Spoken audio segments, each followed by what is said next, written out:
What if something could copy you perfectly? Your voice, your face, even the way you breathe.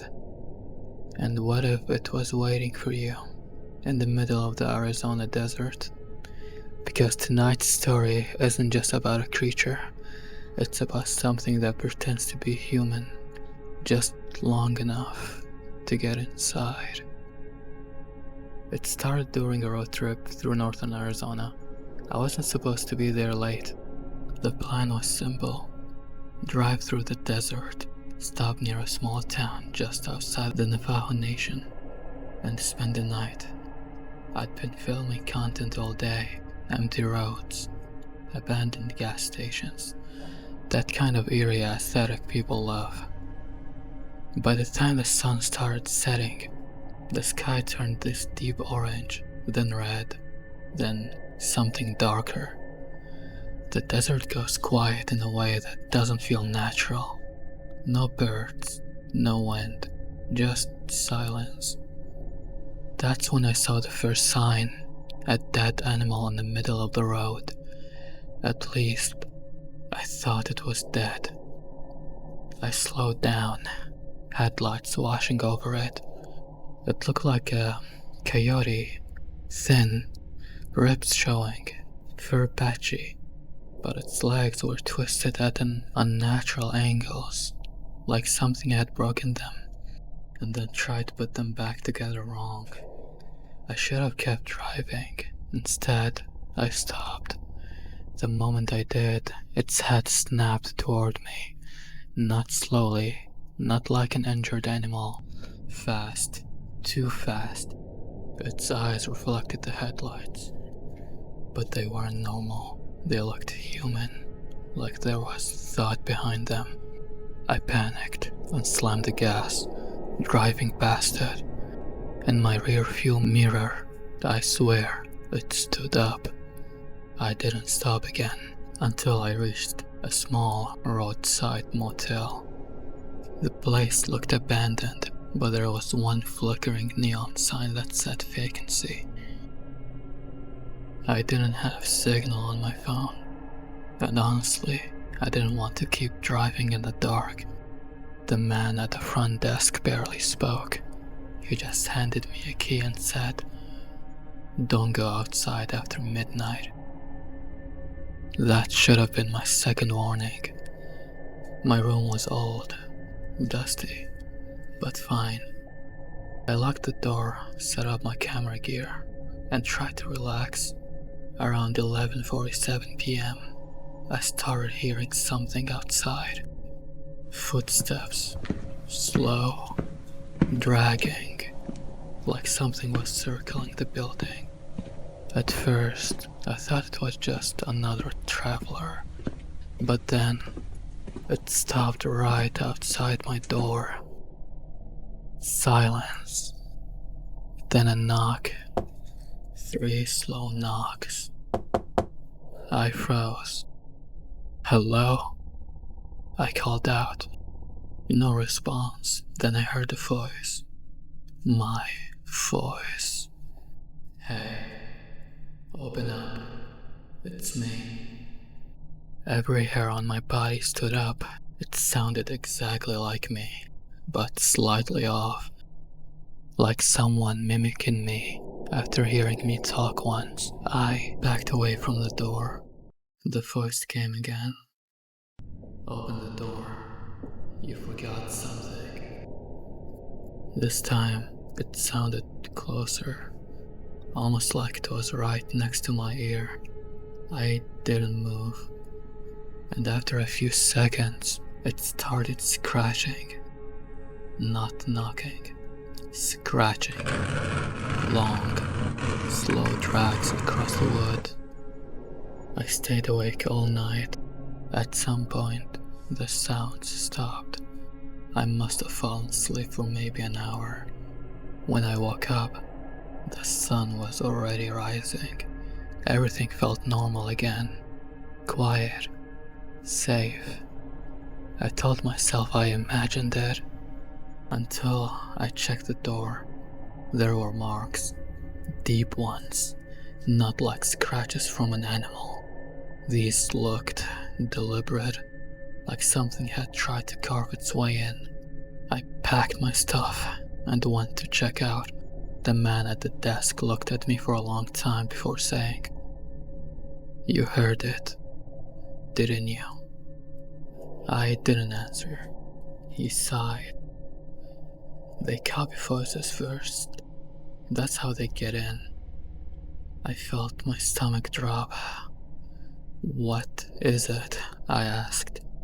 He leaned closer and whispered, "Skinwalker." I left immediately, didn't film anything else, didn't stop for gas until I was miles away. But the story doesn't end there, because something followed me home. A few nights later, back in my apartment, I was editing the footage from the trip. Most of it was normal. Roads, desert, sunset. But then I found something I didn't remember recording. A clip from inside my car. The camera was pointed at me, but I wasn't driving. I was sitting completely still, staring forward, not blinking, not moving, just smiling. A wide smile. And then, slowly I turned toward the camera and said, "Almost got it." I slammed my laptop shut, told myself it was fake, corrupted file, anything. But then I heard it, from the hallway, outside my apartment. Footsteps, slow, dragging, stopping right outside my door. Then a knock. 3 slow knocks. And a voice. My own voice. "Hey, open up."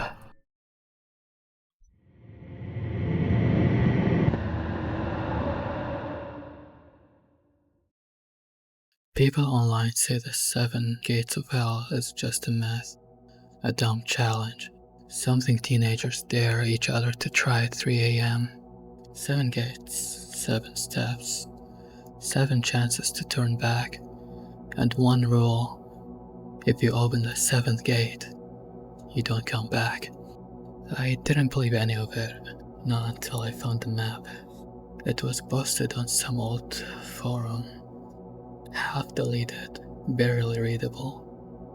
The original uploader claimed the gates were hidden somewhere in the desert, far outside any city, Arizona. Coordinates included. Most people in the replies were calling it fake, but one comment stood out: "Don't go past gate 4. No explanation, no username, just that. So obviously I went. It took me hours to reach the location. The road disappeared about halfway there, turning into dirt, then into nothing but open desert. No signal, no lights, no people, just emptiness. And right as the sun started setting, I saw it. Gate 1. It wasn't what I expected. No fire, no symbols, just an old fence gate, barely hanging on its hinges. It looked like it had been there for decades, maybe longer. I got out of the car, heart already beating faster. "This is stupid," I muttered, but I opened it anyway. The moment it creaked open, the air changed. The temperature dropped instantly, and the silence, it got heavier, like the desert itself was listening. Behind me, the gate slammed shut on its own. Gate 2 was about a 5-minute walk ahead. This one was different. Metal, rusted, covered in scratches. Deep ones, like something had been trying to get out, not in. I hesitated. That comment echoed in my head. Don't go past gate 4. I should have turned back right there. Instead, I pushed it open. The second I did, I heard something. Footsteps right behind me. I spun around. Nothing. Just empty desert. But the feeling didn't go away. The feeling of being watched. Followed. Gate 3 was harder to find. The map started glitching. My phone flickering like it was dying. Even though the battery was full. When I finally saw it, I almost didn't recognize it as a gate. It was made of bones. Animal bones, I think. Tied together into some kind of frame. Hanging from the top. Skulls, small ones. Too small to be human. I tell myself that over and over. Too small to be human. When I opened gate 3, something left. Soft, distant, but clear. That's when I realized something terrifying. The sound wasn't coming from around me. It was coming from ahead. Gate 4. This one stood tall. Iron bars, twisted and bent like they'd been melted and reshaped. And behind it, darkness. Not shadow, not night, just black, like the world ended right there. I didn't want to open it. Every instinct in my body was screaming at me to stop, to leave, to run. But I had come this far, so I reached out and pulled. The moment gate 4 opened, everything went silent, completely silent. No wind, no movement. Even my own breath sounded wrong, like it wasn't mine. That's when I heard it. I heard a voice right behind me. Turn around. I froze.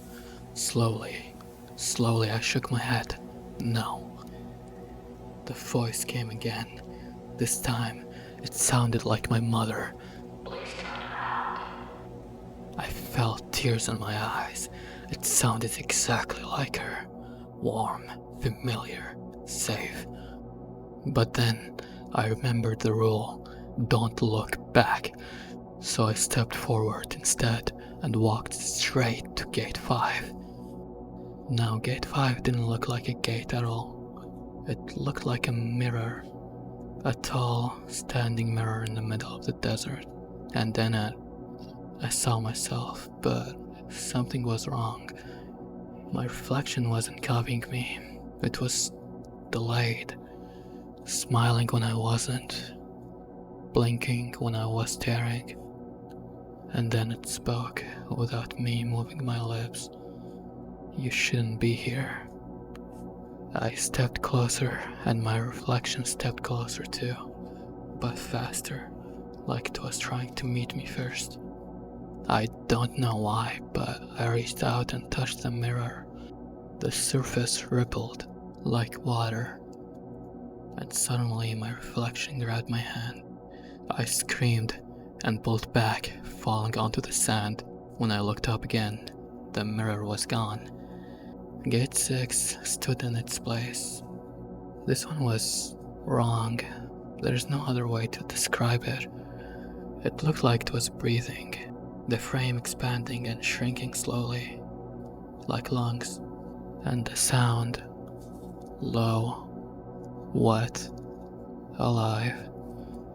I didn't want to open it, I really didn't. But something inside me, something that didn't feel like me anymore, forced me forward.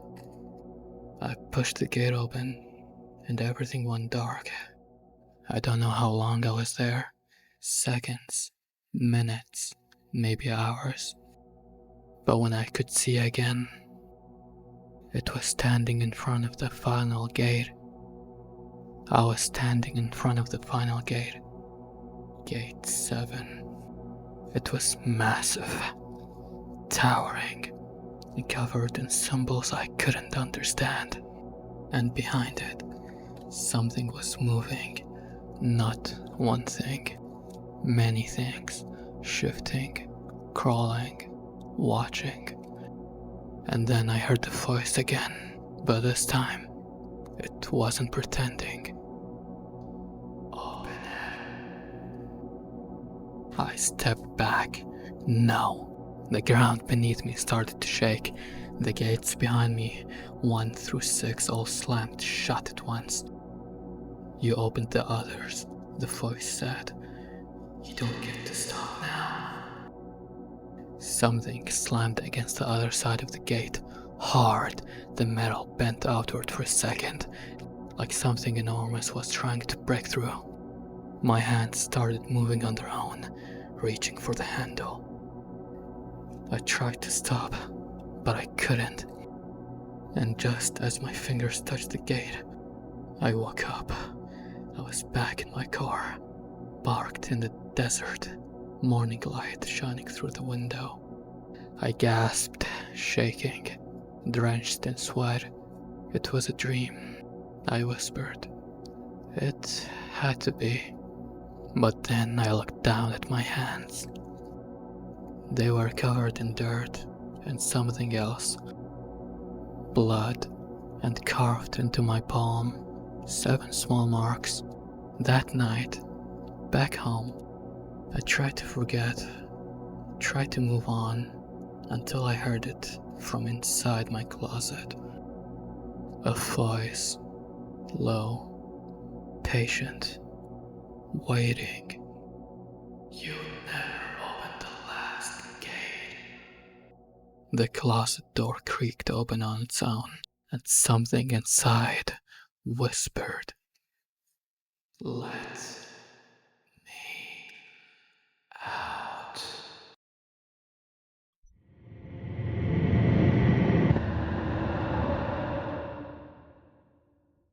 There's a legend in the Pine Barrens of New Jersey about a child that was never meant to be born, a child that wasn't human. The story begins in the 17th century with a woman known only as Mother Leeds. No one remembers her real name, only the curse she left behind. They say she already had 12 children, 12 lives, draining everything she had. And when she found out she was pregnant again, she broke. Neighbors claimed they heard her scream that night, not in pain, but in anger. Let this one be the devil. No one thought she meant it, until the night the 13th child was born. It was during a storm. Of course it was. Thunder shaking the house, wind clawing at the walls like something trying to get in. Or maybe trying to get out. A few midwives had to come to help, but none of them stayed long enough to tell the full story, because what they saw that night didn't leave witnesses. The baby was born just after midnight. At first it looked normal, small, crying, human. But then it changed. Its crying turned into something else, a shriek, high-pitched, inhuman. Its body twisted, bones cracking, stretching. Its limbs grew longer, thinner. Its fingers fused into claws. One of the midwives tried to run. She didn't make it to the door. The baby's face shifted, eyes darkening, jaw extending, teeth pushing through its gums like needles. And then wings. Huge, leathery wings burst from its back, tearing through skin and bone. The room filled with screams, not just from the people, from the child. But it wasn't a child anymore. It leapt from the bed, clinging to the walls, moving too fast to follow. They say it circled the room once, looking at each person like it was choosing. Then it attacked. By the time the storm ended, the house was silent. The creature flew up the chimney, and disappeared into the pine barrens. And that's where the legend says it still lives. They call it the Jersey Devil. I never believed the story. Not really. It just sounded like another creepy myth people tell to scare kids. Until I went camping in the Pine Barrens. It was supposed to be a normal trip, just me and two friends. A break from everything. The first night was fine, quiet, peaceful even. But on the second night, things changed. It started with a sound far off in the trees. A scream. Not an animal. Not anything I'd ever heard before. It echoed through the forest, then cut off suddenly. My friends laughed it off. Probably a fox, one of them said. But I personally wasn't convinced. Later that night, I woke up to something outside the tent. Footsteps. Slow. Uneven. Like something walking on two legs, but struggling to do it. I held my breath, listening. It stopped right outside. I could hear it breathing. Wet. Heavy. Close. I reached for my phone and turned on the flashlight. The beam cut through the thin fabric of the tent, and I saw it. A shadow. Tall. Too tall. With something extending from its back. Wings. My heart stopped. The shadow tilted its head, like it knew I was watching. And then it made that sound again. That scream, but quieter this time, right next to me. I didn't move, didn't breathe, didn't even blink.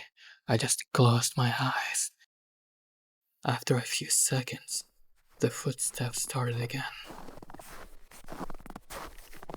Moving away, I didn't sleep the rest of the night. At sunrise, I rushed out of the tent. My friends were already awake. I told them everything. They didn't laugh this time, because just outside the tent and the dirt, there were tracks, not hooves, not feet, something in between. And next to them, deep marks in the ground, like something heavy had landed and taken off. We backed up immediately, didn't say a word the whole drive back. I tried to forget about it, tried to convince myself it was just my imagination. Until a few nights later, I was in my room, scrolling through my phone, when I heard something outside my window. A faint scratching. I froze. Slowly, I looked up, and there it was, a shadow, perched on the roof, watching me. Its head tilted, just like before, and then it smiled, before spreading its wings, and disappeared into the night. Some people say the Jersey Devil is just a story, a legend, but I know the truth, because whatever was born that night is still out there, and sometimes it comes back to check on what it started.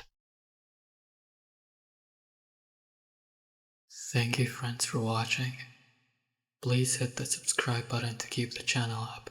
Have a wonderful night.